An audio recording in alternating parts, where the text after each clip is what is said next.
तेरे इश्क की मुझको आदत है। शाम के साए धीरे धीरे हर तरफ अपने पर फैलाने शुरू कर चुके थे। दिन भर का चमकता सूरज अब जैसे थक हार कर आसमान की गोद में सो चुका था। आसमानों में उड़ते परिंदे थक हार कर अपने अपने आशियाने में लौट रहे थे और वो सर उठाए उन उड़ते परिंदों को बड़ी हसरत से देख रही थी कि कितने आज़ाद हैं वो सब। जब दिल कहा अपने परों को फैलाया और हर कैद से आज़ाद होकर आसमानों की बुलंदी तक को छू आते हैं। एक वो खुद है, एक बेबस इंसान कि जिसकी सांसें भी जैसे कैद कर ली गई थीं। उसके होंठों से एक सर्द आ निकलकर खुली फिजा में घुल गई। कितने घंटों से वो लॉन के एक तरफ पोर्च में बनी सीढ़ियों की आखिरी सीढ़ी पर बैठी आसमान में उड़ते परिंदों को देखती, बस उन परिंदों को अपना मुआवजा करते हुए अपने साथ होने वाले हादसे के बारे में ही सोचती जा रही थी। उन परिंदों को देखकर उसके दिल में भी आज शिद्दत से ऐसी ही एक ख्वाहिश पल रही थी कि वो भी काश एक परिंदा हो जाए और इस सोने के पिंजरे में से कुछ देर के लिए ही सही आज़ाद होकर खुली फिजा में जाकर खुलकर सांस ले ले। सारी दुनिया से बेखबर वो बस एक ही नुक्ते पर निगाहें जमाए हुए थी। उसके भला के हसीन चेहरे पर उदासी के रंग बिखरे हुए थे। वो अपने ख्यालों की दुनिया में इस कदर खोई हुई थी कि रेशमी दुपट्टा कब हवा के जोर से सर से सिरक कर फिर कंधों से भी ढलकते हुए सीढ़ियों पर गिर गया था, मगर उससे कोई खबर ही नहीं हुई। दुपट्टा जो अब कदमों में गिर गया था और सर खुल जाने की वजह से रेशमी जुल्फें हवा के जोर से कभी बेदाग गुलाबी कानों को चूम लेती तो कभी साफ और शफाफ गर्दन पर अटखलियां करने लगती। अगर कोई गलती से भी इधर आ जाता और उसे इस हाल में देख लेता तो ज़रूर उसके हुस्न के शहर में गिरफ्तार होकर सारी दुनिया भूल जाता और वो दीवाना होकर उसकी मोहब्बत में डूब जाता। मगर किसी की इतनी जुर्रत कहाँ थी कि उसे नज़र उठाकर देख भी ले। यहाँ से वहाँ तक घूमते कार्ड्स भी इधर आने से परहेज कर रहे थे। वो असलान मीर की मलकियत थी। उसे एक नज़र भी देखने की किसकी मजाल हो सकती थी। असलान मीर के हुक्म के मुताबिक घर के अंदर मर्द मुलाजिम को आने जाने की बिल्कुल इजाज़त नहीं थी। इसीलिए वो इतनी देर से यहाँ आकर बैठी थी, लेकिन किसी भी गार्ड की इतनी हिम्मत नहीं हो सकी कि उससे आकर कह दे कि शाम की तारीखी बढ़ने लगी है और वो अंदर चली जाए, वरना कहीं साहब आ जाए और उन बेचारों पे ही सारा इल्ताब उतरे। गार्ड्स उलझन में गिरफ्तार थे कि घर की मालकिन को कैसे बताए। असलान मीर की मलकियत में आने के बाद तो अब किसी भी मर्द को उससे बातें तो क्या देखने की भी इजाज़त नहीं थी, क्योंकि देखने वालों की आंखें नोच दी जाएंगी और बात करने वालों की जुबान तमाम तर परेशानी के बावजूद भी। इसीलिए किसी मुलाजिम ने इधर झांकने की सहमत नहीं की थी। इधर वो आने वाली मुसीबत से बेपरवाह, आज वो खुद से भी लापरवाह ऐसी बनकर बैठी थी जैसे उसे ये भी डर नहीं था कि अगर असलान मीर उसे तन तनहा यहाँ इस तरह दुपट्टे से बेखबर होता बैठा देख ले तो ना जाने क्या सोचे और ना जाने क्या सजा दे। आज वो सारे डर भुलाए बैठी थी, जैसे किसी का डर हो ना हो, कोई देखे या ना देखे कोई परवाह नहीं थी। शायद सीने में बढ़ती घुटन ने सारे खूब भुला दिए थे।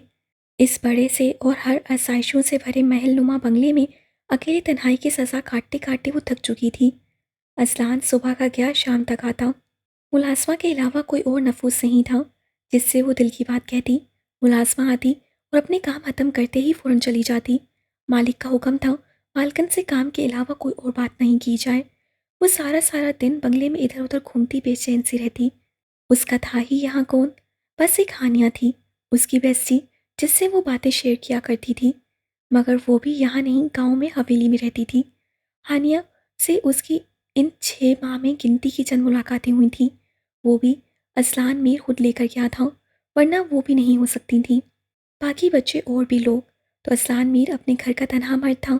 बकिया खवातीन में असलान मीर की माँ, उसकी दादी, चाची और उनकी 2 जुड़वा बेटियाँ और उसकी बेस्टी हानिया सब हवेली में रहती थीं। यहाँ इस बड़े से बाकोल उसके भूत बंगले में वो तनहा असलान मीर के साथ 6 माह से रह रही थी और उसके कभी कभी चालाक बनकर बर्पा करने वाली सजाएं सह रही थी। वैसे वो यहाँ रही या हवेली में उसे कोई फर्क ही नहीं पड़ता था। जो पाबंदियाँ उस पर आयद की गई थीं वो हर जगह उसके साथ रहती और वो मजबूर थी इन पाबंदियों के साथ जीने पर। वो कहती थी इस खूबसूरत जिंदान की उसे तो अपने हशम से भी मिलने की इजाज़त नहीं थी। हशम की याद क्या आई, चुपके चुपके से कितने आंसू टूटकर किरपान में जज्ब होने लगे। आरुषा ने बेबसी की इंतहा पर पहुंचकर सर अपने घुटनों में छुपा लिया और अब होले होले सिसक रही थी। अब भी वो चाहकर सब भूल नहीं पा रही थी। अभी तक उसने उस हादसे को कबूल नहीं किया था जिसने उसकी पूरी ज़िंदगी ही बदल डाली थी, जिसकी वजह से असलान मीर एक ज़ालिम देव में तब्दील हो गया। कभी माफ़ नहीं करूँगी, आपको मैं कभी भी नहीं। बहुत ही नफ़रत से सोचते हुए उससे अपना सर घुटनों से उठाया और अपने गालों पर बहते आँसुओं को बेदर्दी से रगड़कर साफ कर डाला। वो बेआवाज़ रोते हुए उस शख्स को याद करके उसे गुस्से में ऐसी खोई रही थी कि अपने पीछे महसूस कदमों की धमक भी महसूस नहीं कर पाई। तुम यहाँ क्या कर रही हो अरूषा? जैसे ही उसके कान में असलान मीर की संजीदा मगर सर्द आवाज़ गूंजी, वो अपनी जगह से डरकर उछल सी गई और उसी डर का नतीजा ये निकला था कि खौफ से जल्दी जल्दी खड़े होने के बायस उसका पैर मुड़ा और सीढ़ियों से फिसला था। और इससे पहले कि वो फिसल कर पीछे की तरफ सीढ़ियों से गिरती और गिरकर वहां लगे तरह तरह के फूलों के गमलों से टकराकर खुद को नुकसान पहुंचा लेती, सामने खड़े असलान मीर ने अपने मजबूत हाथ बढ़ाए और उषा का बाजू अपने एक हाथ में जकड़कर खुद की तरफ खींच लिया। उसके इस तरह खींचने पर वो सीधे आकर उसके सीने से बड़ी जोर से टकराई थी। उससे टकराना था कि अरूषा ने फौरन अपने हाथों की मुट्ठी भींचकर उसके चौड़े सीने पर रख दी और अपनी आंखें खौफ से मीच लीं। हसन मीर ने उसका बाजू थामे थामे ही अरूषा का चेहरा देखा और उसका रोया रोया गुलाबी चेहरा और उसके चेहरे पर अपनी वजह से आए खौफ के साए फैलते देखकर असलान की पेशानी पर कई बल पड़ गए। होंठ पीछे वो कुछ देर यूं ही उसकी पलकों का लरसना कांपना देखता रहा। फिर उसने कोई भी सख्त बात कहे बिना ही आहिस्ता से उसका बाजू छोड़ दिया। अरूषा की समात मुंतज़िर थी उसकी तरफ से किसी सख्त जुमले या हरकत की, मगर इधर से ऐसी कोई सख्त या तंज़िया जुमला ना सुनकर उससे मेजी हुई आंखें आहिस्ता से खोलकर सामने देखा, मगर बजाय वो सामने खड़ा होने के झुका हुआ उसके कदमों के पास सीढ़ियों पर गिरा हुआ उसका दुपट्टा उठा रहा था। अरूषा का दिल कहाँ खुद को दो चार लगा दे, इतनी बेखबर हो गई थी कि दुपट्टे का भी होश नहीं रह गया था। अब अजलान ना जाने क्या सोचेगा। ये दुपट्टा तुम्हें पाकीज़गी अता करता है, लोगों की गलीज़ निगाहों से बचाता है। दुपट्टा खुद को ढाँकने के लिए होता है, कदमों में फेंकने के लिए नहीं। इससे लापरवाही अच्छी नहीं होती। अपनी भारी खूबसूरत मगर सख्त आवाज़ में कहकर उससे सीधे होते हुए दुपट्टा खौफ से हल्के हल्के रस्सी अरूषा के सर पर डालकर अच्छी तरह से उसके गिर लपेट दिया। दुपट्टा उसके इर्द गिर्द लपेटते हुए वो इतने करीब था कि अरूषा ने उसकी खुशबू तक को अपनी सांसों तक में उतरते महसूस किया था। घबरा कर उसे दुपट्टा पेशानी तक खींच लिया ताकि वो फिर से फिसल न जाए। पहले भी कहा है मैंने, मेरी गैर मौजूदगी मुझे नहीं पसंद है तुम्हारा यहाँ बैठना, फिर क्यों यहाँ आकर बैठ जाती हो? उसे दुपट्टा उड़ाकर वो जरा सा भी पीछे नहीं हटा था, बल्कि हाथ उठाकर दुपट्टे से बाहर निकल आई अरूषा के बालों की लटों को अरूषा के कानों के पीछे करते हुए वो उसी सख्त लहजे में बोला था, लेकिन उसकी लटों को अरूषा के चेहरे से पीछे करते हुए उन दो उंगलियों में दुनिया भर की नरमी सिमट आई थी। जी वो हमेशा की तरह कुछ कहने की कोशिश में उसकी ज़बान पूरी तरह से लड़खड़ा गई। कोई बात न बन पड़ी। उसके छूने पर चाँद सी चमकती पेशानी भीगने लगी। हाथों की लर्ज़ी छुपाने के लिए उसे जल्दी से हाथ दुपट्टे के अंदर कर लिए। हर बार की तरह उसे अपने सामने देखकर अरूषा का सारा इत्मीनान हवा हो चुका था। उसके पास इत्मीनान की कमी पहले कभी नहीं थी, लेकिन उस हादसे के बाद, उसकी कैद में आने के बाद तो सारा इत्मीनान खौफ में तब्दील हो चुका था। एक नज़र बस अपने सामने खड़े उस लंबे चौड़े इंसान को देखकर वो सर झुका गई। ऐसे तो तुम्हारी जुबान बहुत चलती है, मगर बस मेरे सामने क्यों लड़खड़ा जाती है? अपने अंगूठे और उंगली की मदद से उससे अरूषा की थोड़ी पकड़कर झुका चेहरा ऊंचा कर दिया। अरूषा की झुकी नसें उठी थीं और बस उसके चेहरे पर सजी दाढ़ी तक ही गई और फिर बंद हो गई। जब भी वो सख्त होता था तो सामने खड़े शख्स की आंखों में देखने की हिम्मत खत्म हो जाती थी। यही असलान मीर उसे दूसरे हालात में मिलता तो वो निगाहें क्या, उसके आगे वो सोच ही नहीं पाई। यहाँ बैठने का शौक पूरा हो गया हो तो चलो अंदर, मगरिब हो चुकी है। कितने पल अपनी गहरी आंखों से उसके चेहरे का जायजा लेने के बाद वो कुछ और कहने का इरादा छोड़कर अपना हाथ उसकी थोड़ी पर से हटा चुका था और उसे अंदर ले जाने के लिए उसकी कलाई अपनी आईनी गिरफ्त में जकड़ ली। मैं चलती हूँ ना। अरूषा ने आहिस्ता से अपनी कलाई छुड़ानी चाहिए, मगर बेसुध। अस्तान मीर ने तो जैसे कुछ सुना ही नहीं, उसी कलाई पर अपनी आईनी गिरफ्त और मजबूत करता वो अपने कदम आगे बढ़ा चुका था। सीढ़ियों से लेकर अंदर आने तक किसी एक भी गार्ड या मुलाजिम की हिम्मत नहीं थी कि अरूषा को देख ले। उन दोनों को देखकर सबने अपनी अपनी निगाहों के साथ सर भी झुका लिए। वो सबसे बेनियाज अरूषा की किलाई अपनी गिरफ्त में जकड़े उसी तरह से बंगले के अंदर दाखिल हो गया। अपने रूम तक उसे वो उन्हीं तेज कदमों के साथ उसकी कलाई जकड़े जकड़े ही लेकर आया था। अरूषा उसके साथ जैसे खुद को घसीट-घसीट कर चल रही थी। रूम का डोर खोलकर वो अंदर दाखिल हुआ था और फिर ठोकर मारकर उसने डोर बंद किया था। जैसे ही दोनों रूम में दाखिल हुए, असलान ने अरूषा की कलाई घुमाकर उसे रूम के बीचों-बीच धकेला। अरूषा पूरी तरह से लड़खड़ाकर संभली, वरना वो वहीं फर्श पर औंधे मुँह गिरती। मुड़कर सहमी हुई आँखों से असलान की तरफ देखा। उसकी आँखों में अब भी वही जलापन झलक रहा था, जिससे उसे बहुत खौफ आता था। ये रहा तुम्हारा बेडरूम। ये है तुम्हारी वो जगह जहाँ तुम आज़ादी से घूम सकती हो। अब यहाँ तुम चाहे दुपट्टे के साथ रहो या without dupatta, I don't care. But आज के बाद मैं तुम्हें खुद से लापरवाह होकर बाहर बैठा ना देखूं। सुना तुमने? अरूषा असलान मीर। अरूषा जो पूरी तरह से घबराई हुई पहले ही थी, अब उसके चिल्लाने पर और भी खौफज़दा होकर जल्दी-जल्दी अपना सर हिला-हिलाकर हामी भरने लगी। अंदाज़ बहुत ही मासूमाना था, मगर सामने खड़ा असलान मीर अब मासूमियत के फ्रेम में नहीं बसने वाला था। Good girl. अब हटाओ अपना दुपट्टा। मुझे अपने सामने ये तुम्हारा दुपट्टा लेना बिल्कुल पसंद नहीं। ढोंग लगता है तुम औरतों का। उसके डरे सहमे चेहरे को देखते हुए वो कदम-कदम चलता अरूषा के सामने आकर खड़ा हो गया। उसकी बात पर अरूषा ने किसी रोबोट की तरह आहिस्ता से दुपट्टा सर से उतारकर अपने दोनों शानों पर फैला लिया। ऐसे नहीं। दुपट्टे को शानों से भी हटाओ। मुझे दुपट्टा तुम्हारे वजूद पर नहीं, बेड पर नजर आना चाहिए। निगाहें झुकाए खामोश खड़ी अरूषा के गाल अपने एक हाथ से थपथपाकर उससे नया हुक्म दिया। उसके हुक्म पर अरूषा पूरी जान से काम गई। निगाहें उठाकर असलान का चेहरा देखा। आज फिर वो इससे आगे उससे सोचा नहीं गया। पूरी सख्ती से उससे अपना दुपट्टा अपनी मुट्ठी में जकड़ लिया और असलान मीर को देखते हुए आंखों ही आंखों में इल्तिजा करते हुए नफ़ी में सर हिलाया था। कुछ कहा है मैंने अरूषा असलान मीर? उसकी मासूम इल्तिजा को नज़रअंदाज करते हुए उसकी आवाज़ और सख्त हो गई। अपनी बात ना मानने पर उसके अंदाज फ़ौरन तब्दील हुए थे। अपने सीने पर हाथ बांधकर वो बहुत संजीदगी से अरूषा के और भी खौफज़दा हो चुके चेहरे को देखते हुए उसकी आंखों में और भी सर्द मेहरी उतर आई थी। प्लीज़ मैं नहीं जाऊँगी अब बाहर, अब कभी वहाँ नहीं बैठूँगी। बस आप फिर मत दें सज़ा, मुझे दर्द होता है बहुत-बहुत ज़्यादा। अपने दुपट्टे को सख्ती से मुट्ठियों में जकड़े उससे मिन्नत करते हुए एक बार वो आहिस्ता कदमों से पीछे हटते हुए रो भी पड़ी थी। मुसलसल नफ़ी में सर हिलाते हुए वो लगातार पीछे खिसक रही थी। वो अज़लान मीर की शिद्दत से घबराती थी, खौफ से मरने लगती थी। जब वो उसके चेहरे को, गर्दन को, बाजुओं को अपने ज़ुल्म का निशाना बनाता था। अज़लान ने अपनी जगह से एक इंच भी हरकत नहीं की थी। वहीं खड़ा वो अपनी बर्फीली निगाहों से उसे देखते हुए बस अरूषा के खौफ को और बढ़ा रहा था। उसकी आंखों की काट से अरूषा ने उससे और भी खौफ महसूस किया था। वो वहीं थम गई और बस उसी खौफ से उसे देखते हुए उसके अगले कदम की मुंतज़िर थी। अरूषा के रुक जाने पर अरसलान के होंठों पर तनसिया मुस्कुराहट आ गई। मिसेस असलान मीर, तुम खुद जानती हो मुझसे भागकर तुम कहीं नहीं जा सकती। तो कोशिश करना ही बेकार था। और अभी तो मैंने अपनी नफ़रत तो तुम्हें दिखाई भी नहीं। अभी तो बस कुछ छींटे ही तुम पर बरसाए हैं और तुम ज़रा से शिद्दत से इतनी खौफज़दा हो गई हो। जिस दिन अपनी सारी नफ़रत तुम पर उंडेलने के लिए अपना इस्तेकाक जता दूंगा, तो दुनिया से ही सुधर जाओगी। अरूषा को अपनी सुर्ख होती निगाहों में भरे उससे बहुत एहसासिया अंदाज से उसका मजाक उड़ाया था। साकित खड़ी अरूषा को अपनी बेबसी पर और भी रोना आया था। आंसू पलकों से टूट टूट कर गालों पर बहने लगे। असलान अब आहिस्ता आहिस्ता कदमों से उसकी तरफ बढ़ा था।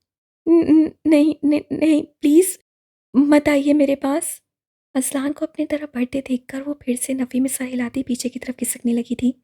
असलान ने कुछ देर होंठ खींचकर उसे देखा था, फिर एक ही जिस्म में उसका बाजू खींचकर उसे सामने नजर आती ग्लास वॉल से पूरी कुव्वत से लगा दिया। अरूषा की कमर बड़े जोर से वॉल क्लॉक से टकराई और एक दर्द की लहर पूरी कमर में दौड़ गई तो वो करा के रह गई। उसके दर्द से कराने पर भी उसके ऊपर कोई असर नहीं हुआ था। उसे ग्लास वॉल से लगाकर वो उस पर झुका फुनकारा था। ये मत भूलो कि तुम मेरी बीवी हो, मेरी मलकियत में हो तुम। मैं जब चाहूँ जिधर चाहूँ तुम्हें छूने का हक रखता हूँ। मगर हर बार तुम्हारे करीब आता हूँ तो तुम मरने के करीब हो जाती हो। रो रो कर इल्तिजा करती हो। मुझे मेरा हक वसूलने पर क्यों रोकती हो तुम, क्यों? ग्लास वॉल पर दोनों हाथ टिकाकर वो उस पर गाड़ा। अरूषा ने कसकर आंखें बंद कर ली। क्या अब भी उस बेगैरत इंसान के पास जाने का सोच रही हो? या अब भी याद आ जाती है उस इंसान की और तुम्हें उस घर जाना है? या तुम्हें भी बस किसी हसीन मर्द की चाह है? उसके इर्द गिर्द अपने दोनों बाजू रखे वो उसके चेहरे पर झुका, उस पर घुराते हुए वो अपनी नफरत भरी आंखों से उसे जला रहा था। उसकी दुखती हुई सांसें अरूषा के चेहरे को उसके दिए गए ताने पर अरुषा ने झट से आंखें खोल दी। नहीं असलान नहीं, आप गलत सोच रहे हैं। कसम ले लें ऐसा नहीं है। मैं कहीं नहीं जाना चाहती आपको छोड़कर। बस मुझे खौफ आता है आपसे। अरुषा को सब मंजूर था, मगर अपने किरदार पर एक हर्फ भी नहीं। और सब बर्दाश्त कर सकती थी वो, मगर उस गलीज शख्स का नाम अपने से जुड़ते हुए बर्दाश्त नहीं कर सकती थी। वो अरुषा के लिए इस दुनिया की सबसे काबिल नफरत हस्ती थी, जिसकी खुदगर्जी की वजह से वो नाकाबिल एतबार हो गई थी, जिसकी वजह से असलान मीर जैसा रहमदिल और मेहरबान बंदा बदलकर जालिम देव हो गया था। रियली तुम मुझे छोड़कर नहीं जाना चाहती? मेरी अच्छी बीवी बनकर बावफा औरत की तरह हमेशा के लिए रहना चाहती हो मेरे पास? उसने उसके चेहरे पर अपनी आंखें गाड़े हुए बहुत ही तंज से कहा था। आप प्लीज़ मेरा यकीन करें, मैं सच में अच्छी बीवी बनकर आपके साथ पूरी ज़िंदगी रहना चाहती हूँ। मेरी सारी वफ़ाएँ बस आपके लिए हैं। अपने गले में फँसे हुए आँसुओं के गोले को धकेलने की कोशिश करती वो बेबसी की इंतहा पर थी। कैसे यकीन दिलाएगी वो उसके साथ वफ़ादार है? उसे छोड़कर जाना अरूषा के लिए मौत थी। सारी जिंदगी मेरे पास रहना चाहती हो, अच्छी बीवी बनती हो, वफापरस्त होने का दावा है, मगर 2 पल के लिए शौहर का छूना भी तुम्हें बर्दाश्त नहीं। उसकी बात का क्या यकीन करना था? वो और भी गुस्से से उसके जबड़े जकड़कर उसके चेहरे पर झुका हुआ रहा था। मुझे डर लगता है आपसे, आपकी शिद्दतों से। आप छूते नहीं हैं, मेरे चेहरे पर अपनी नफ़रत उंडेलते हैं और इस तरह मैं मर जाऊँगी। वो उसे यकीन दिलाने की कोशिश में अपनी बेबसी पर एक बार फिर रो पड़ी। अज़लान के चेहरे को देखते हुए उसकी आँखों से दरिया बह निकला। गुलाबी लब पूरी तरह से कँपकँपाने लगे। इस बार जैसे ही इन हरी झीलों से सैलाब फूटा और उन सुर्ख लबों की लर्ज़ी से उसका सारा इश्ताल झाग की तरह बैठ गया।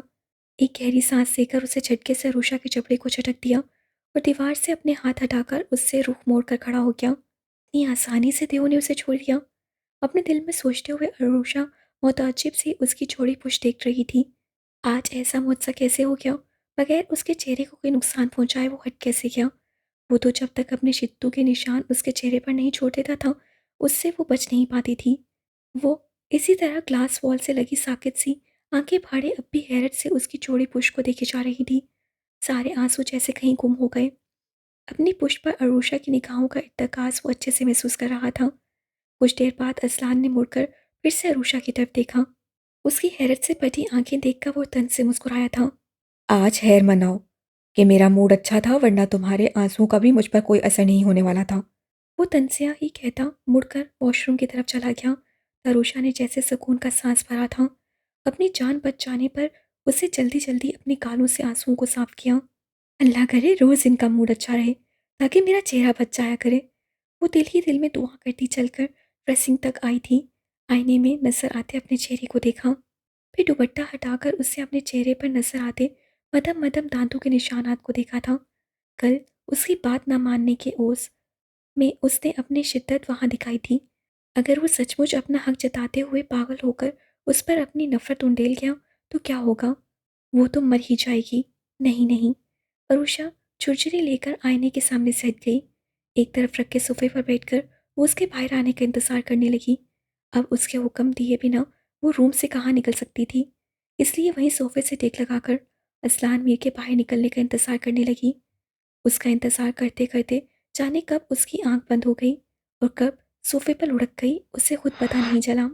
बेडरूम से निकलकर वो आहिस्ता कदमों से चलती सीढ़ियों की रेलिंग तक आई थी। अरूषा ने रेलिंग से झांक कर नीचे देखा ताकि देख सके असलान मीर उफ दियोस साहब किधर है। उसे मोबाइल कानों से लगाए बातें करता देखकर उसकी शक्ल बेचारी जैसी हो गई। वो टहल भी रहा था और बातें भी की जा रही थी।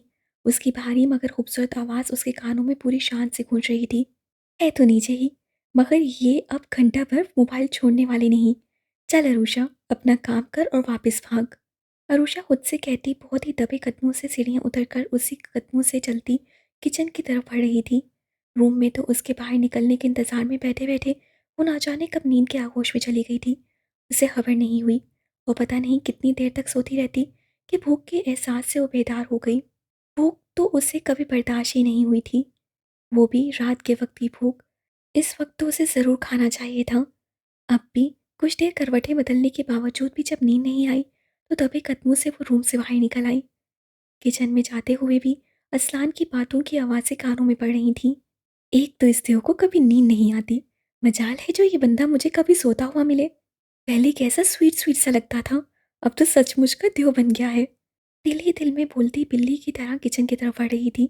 इरादा यही था कि जो कुछ भी मिला उसे ही सबर शुक्र से अपना कुआं भरकर दोबारा रूम में भाग जाएगी। असान को पता भी नहीं चलेगा, क्योंकि वो फ़ोन पर लंबी लंबी कॉल करता था। इसलिए वो मुतमिन थी कि वो अपना काम इस दौरान कर ही लेगी। बस अब कुछ ही फासला बचा था उसके और किचन के दरमियान। अरुषा चोर नजरों से लॉन्च को देखते हुए आगे बढ़ी थी कि कहाँ जा रही हो? अपने पीछे उसकी रोबदार आवाज़ सुनकर अरुषा ने फौरन आंखें मीच कर जबान दांतों तले दबा ली। वो कैसे भूल गई, वो देवों का सरदार है, ऐसे कैसे अपनी कैदी की निगरानी छोड़ सकता है। किचन में जा रही हो तुम? पीछे से असलान के फिर से पूछने पर भी उससे मुड़कर नहीं देखा, बस जेरे लब उस देव को एक मोटी सी गाली दी थी।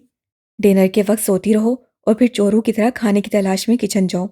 असलान उसकी पुष्प पर नागन सी लहराती चोटी को देखते हुए तंसिया बोला। वो समझ गया कि भूख की वजह से ही नींद की कुर्बानी दी गई, वरना नींद जैसी मीठी चीज़ को तर्क करना अरूषा साहिबा के बस में कहाँ था। अपने चोर बनाए जाने पर गुस्सा तो बहुत आया। दिल कहाँ कहते अपने शोर का माल ही खाने जा रही हूँ तो इसमें चोरी वाली बात कहाँ होगी, मगर इतनी हिम्मत कहाँ। अरूषा ने बेबसी से मुड़कर अपने पीछे आकर खड़े देव को देखा था। व्हाइट ट्राउजर और black half sleeves polo shirt, trouser की पॉकेट में दोनों हाथ डाले, वो बहुत ही तंसिया नजरों से उसे देख रहा था। बहुत भूख लगी थी, निगाहें झुकाए हुए बहुत ही आहिस्ता से कहकर उससे होंठ पीछे। कभी जब वो उसकी अकबीन नजरों से बच जाए, अब भी उसके स्लीपर्स में कैद पैरों की तरफ देखते हुए उसे किचन में जाने की वजह बताई। मैंने कभी तुम्हें बेहिसाब खाने पर रोका है, मगर तुम्हें इस तरह दबे कदमों से जाने की क्या जरूरत थी? सीधे सीधे जाती तो टोकता भी नहीं। उसे तो आदत हो गई थी अपनी बातों से हर वक्त अरूषा को शर्मिंदा करने की। वैसे कह तो सही रहा था, देव ने कभी खाने पर टोका भी नहीं। उसका जब दिल कहता बेहिसाब खाती और बेहिसाब सोती थी। इसलिए अरूषा से कोई जवाब नहीं बन पड़ा, बस चुपचाप सर झुकाकर वो फिर से रूम की तरफ जाने लगी। किचन उधर है। अरूषा अजलान मीर। जैसे ही वो उसके पास से गुजरने लगी, असलान ने उसका बाजू अपनी गिरफ्त में जकड़ लिया और उसे घुमाकर उसका रूह फिर से किचन की तरफ कर दिया। अरूषा ने सर उठाकर देव को देखा। हर बार उसका नाम अपने नाम से छोड़कर वो ना जाने क्या जिताना चाहता था। इस बार अरूषा ने बहुत खौफ से सोचा था। तुम्हारे नाम से जोड़कर अपना नाम बताना चाहता हूँ। तुम अब मेरी बीवी हो और मुझसे बेवफाई के बारे में सोचना भी मत। वो जैसे उसकी सोच पर भी काबिज हो चुका था। अरूषा ने एकदम से आंखें फाड़कर असलान का चेहरा देखा था। गंदमी रंगत वाला बेहद पुरकशिश चेहरा और सहरसद आंखें, मगर चेहरे पर हर वक्त छाई संजीदगी और सख्तपन। मुझे मालूम है मैं आपकी बीवी हूँ, और आपसे ज़्यादा मुझे ये अच्छे से पता है कि शोर से बेवफाई करना नाकाबिले माफ़ी गुनाह है, और ये गुनाह करना मेरी तरबियत में शामिल नहीं। यकीन रखिए मैं उनकी तरह नहीं हूँ। इसलिए आप मुझसे बेवफाई करें या ना करें, मैं हमेशा अपने शोहर की वफादार होंगी। ना जाने उसमें कहाँ से इतनी हिम्मत आ गई थी, जो पहली बार उससे सामने खड़े देव की आंखों में आंखें डालकर ऐसी बात सुना डाली थी। अपने किरदार पर हर वक्त बरसाए जाने वाले उसके तंजिया जुमलों ने उसका सबर चलका दिया था, मगर अब बदतमीजी की थी तो भुगतना तो था। असलान मीर ने एक झटके से उठाकर उसे कुछ दूरी पर रखी एक डाइनिंग टेबल पर पटका था। अल्लाह मेरी कमर! अरुषा की कमर में फिर से बड़े जोर से लगी थी। वो करा कर चीखी थी, साथ ही तेज आवाज में रोना भी शुरू कर दिया था। चुप, एकदम चुप। आवाज निकाल तो गला दबा दूंगा। उसे पूरी आवाज में रोने पर उमादा देखकर वो उस पर झुकता हुआ गुर्राया, तो अरुषा ने तेजी से सिसकी दबाने के लिए अपनी हथेली अपने होंठों पर जमाई। कल से तुम्हें कोई तकलीफ नहीं दी तो तुम्हारे तो पर ही निकल आए। तो क्या हाल है? अब मेरी नफरत सहने के काबिल हो गई हो तो आज पूरी फिल्म दिखा दूं तुम्हें। उसके इर्द गिर्द अपनी हथेली टेबल पर टिकाते हुए वो अरुषा के चेहरे पर झुका, अपनी सुर्ख होती आंखों से देख रहा था। उसकी निगाहों का मफहूम समझकर अरुषा की रीढ़ की हड्डी में सनसनी सी दौड़ गई। नहीं नहीं, अब कभी बदतमीजी नहीं करूंगी, मुझे छोड़ दे, मैं मर जाऊंगी। अरुषा ने जल्दी से हथेली होंठों से हटाकर रोते हुए उसके आगे हाथ जोड़कर मिन्नत की। ऐसे कैसे छोड़ दूं?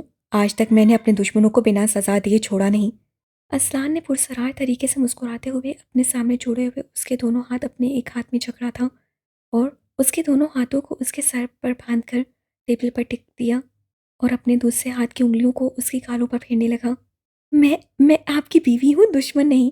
मेरे साथ ऐसा क्यों करते हैं? अरुषा ने डर कर उसे याद दिलाना चाहा, वो दुश्मन नहीं उसकी बीवी है।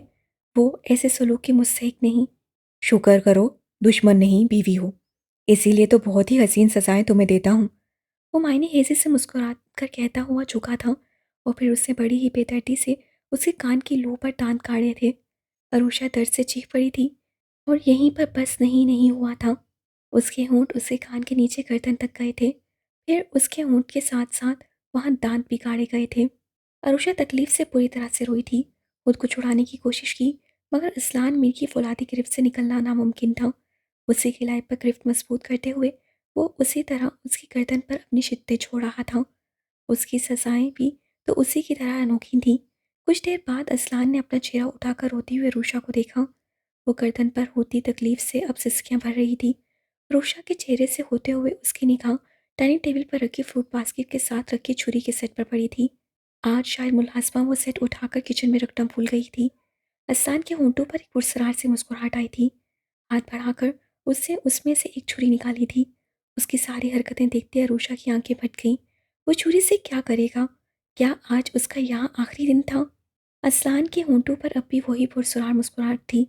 फिर से अरूषा के चेहरे पर झुकते हुए उसने छुरी अरूषा के गालों पर रखी थी। अरूषा की आंखें पूरी खुल गईं। डर के मारे आंसू भी थम गए। असलान उसके खौफ की परवाह किए बगैर उसी तरह छुरी उसके गालों से गुजारते हुए डर से खुल गए होंठों तक लाया था। तुम्हारे ये हसीन लब है ना, ये इतने हसीन हैं कि उस दिन के बाद मुझे इन पर कोई जुल्म ढाने का ख्याल ही नहीं गुजरा। मगर आज इन्हीं हसीन लबों की गुस्ताखी ने मुझे मजबूर कर दिया कि उन्हें सजा दी जाए। उसके होंठों पर हल्के हल्के छुरी की नोक फेरते हुए बहुत ही सफाकियत थी उसकी सुरख आंखों में। अरूषा का दम निकलने लगा। थूक निकलते हुए मिन्नत करने लगी, असलान इस बार छोड़ दिए, आइंदा कभी नहीं बदतमीजी करूंगी। डरी डरी नजरों से वो छुरी को अपने होंठों पर महसूस करती इल्तिजा कर रही थी। No no my darling sweetheart, आज अगर तुम्हें छोड़ दिया ना तो तुम बेखौफ हो जाओगी। और मुझे बिल्कुल नहीं पसंद कि अजलान मीर से लोग खौफजदा ना हों। लगातार उसके होंठों पर छुरी फेरते हुए वो उसे सचमुच करते हुए लगने लगा था। मैं डरती हूँ, आपसे बहुत डरती हूँ। अपने खौफ का यकीन दिलाने के लिए इस बार वो बेबसी से कहते हुए फिर से रो पड़ी। इस बार वो इतनी बेबसी से रोई थी कि एक बार फिर से उसकी आंसुओं ने असलान मीर को पीछे हटने पर मजबूर कर दिया था। अपने होंठ भींचकर उससे हाथ में पकड़ी छुरी टेबल पर फेंक दी और साथ ही वो अपना बोझ उसके नाजुक वजूद से हटाकर सीधा खड़ा हो चुका था।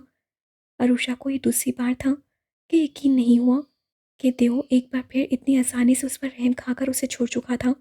इसीलिए अभी तक उसी तरह सीधी टेबल पर लेटी वो उसे बेयकीनी से आंखें फाड़े देख रही थी।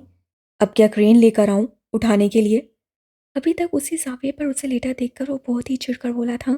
अरूषा के आंसुओं पर अपनी बेबसी महसूस करते हुए वो खुद से ही तप गया था। खुद पर बहुत झुंझलाहट हो रही थी। उसके चिढ़कर कहने पर वो जैसे होश में आ गई।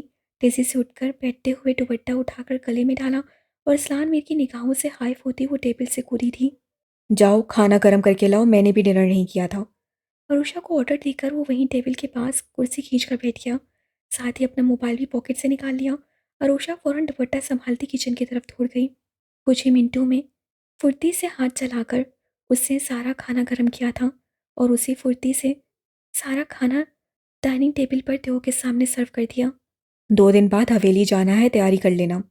खाना खाते हुए तेओ ने अपना हुक्म सुना दिया तो अरुषा ने बस सर हिला दिया। अभी उसकी सारी तवज्जो बस खाने की तरफ थी। असलान मीर ने सर उठाकर थोड़े फासले पर बैठी अरुषा को देखा। लाइट ब्लू कलर के फ्रॉक सूट में दुपट्टा लापरवाही से एक शानू पर लटाला हुआ था। ये भी उसी का हुक्म था कि उसके सामने ज़्यादा पारसाई का ड्रामा ना किया करे। इस वक्त चोटी से निकलकर सुनहरी लटें बार बार उसे परेशान कर रही थीं। खाना खाने में वो इतनी मस्त थी कि बस बार बार कभी अपना सर को झटक कर उन्हें परे करती या उल्टे हाथ की फुर्श से अपने चेहरे से हटाती। असलान ने एकदम से चमचा प्लेट में रख दिया और अपने करीब बैठी अरूषा के चेहरे को तंग करती लट्टू को अपना हाथ बढ़ाकर उसके कान के पीछे करना शुरू कर दिया। अरूषा ने बेतहाशा चौंक कर उसकी तरफ देखा। दिल कहाँ उसका हाथ झटकते, मगर वो उसका हाथ झटकती तो बदले में उसके बाजुओं पर भी अपनी सजाओं के निशान गाड़ देता। एक बार ऐसे ही जब उसने उसके बालों को छुआ था, उसने असलान का हाथ झटक दिया था और बदले में उसने उसी हाथ के बाजुओं पर जलती हुई सिगरेट रख दी थी। अपने होंठों और दांतों से जो हशर किया वो अलग, इसलिए अब भी बस चुपचाप अपने खाने पर तवज्जो रखनी चाहिए। मगर ध्यान बार बार नरमी से छूते असलान के हाथों पर चला जाता। वो डिस्टर्ब हो रही थी। इधर असलान बस उसे देखने में खोया बार बार उसकी लटों को कानों के पीछे कर रहा था। उसकी लटें संवारते संवारते असलान की निगाह गर्दन पर ताज़ा बने हल्के हल्के से जख्म पर गई थी। उसकी दूध सी साफ और शफाफ गर्दन पर जगह जगह सुर्ख निशानात उभर आए थे। ये निशानात उसकी दरिंदगी के सबब उसी कानों की लो से लेकर गर्दन तक पर बन गए थे। असलान ने खाना खाती अरूषा के चेहरे को देखा। नाजुक सी मासूम सी ये लड़की क्या इस सलूक की मुस्तहिक थी? वो क्यों इस लड़की के लिए भी सालिम हो गया? वो तो उसके लिए। असलान ने अपने होंठ खींच लिए और अपने हाथ उसकी गर्दन पर से हटाकर कुर्सी पीछे की तरफ खसकाते हुए उठकर किचन की तरफ चला गया। अल्लाह तेरा शुक्र है। अरुषा ने राहत की सांस लेते हुए जल्दी जल्दी अपने चावल खत्म करने शुरू कर दिए। बस 5 ही मिनट राहत की सांस मिल गई थी तो वो दोबारा डाइनिंग टेबल तक आया था। इस बार कुर्सी अरुषा के और भी करीब खिसकाकर वो बिल्कुल उसके करीब आ बैठा था। अरुषा ने एक बार उसका चेहरा और दूसरी बार हाथ में पकड़ी ट्यूब देखी। वो अरुषा की निगाहों से बेनियाज ट्यूब से मरहम निकालकर बहुत नरमी से उसकी गर्दन के जख्म पर मरहम लगा रहा था। अरुषा दम बहुत सी उसे देखे जा रही थी। हमेशा की तरह जख्म भी देता है और फिर मरहम भी खुद रखता है। वो शायद कभी इस शख्स को समझ ही नहीं पाएगी वो क्या है। खाना खा लेना तो मेरे लिए कॉफ़ी लेकर रूम में आ जाना। अरुषा को देखे बगैर वो कुर्सी पीछे की तरफ खिसका कर फिर से किचन की तरफ चला गया। अरुषा बस इस अजीबो गरीब इंसान के बारे में सोचते हुए फिर से खाने में जुट गई।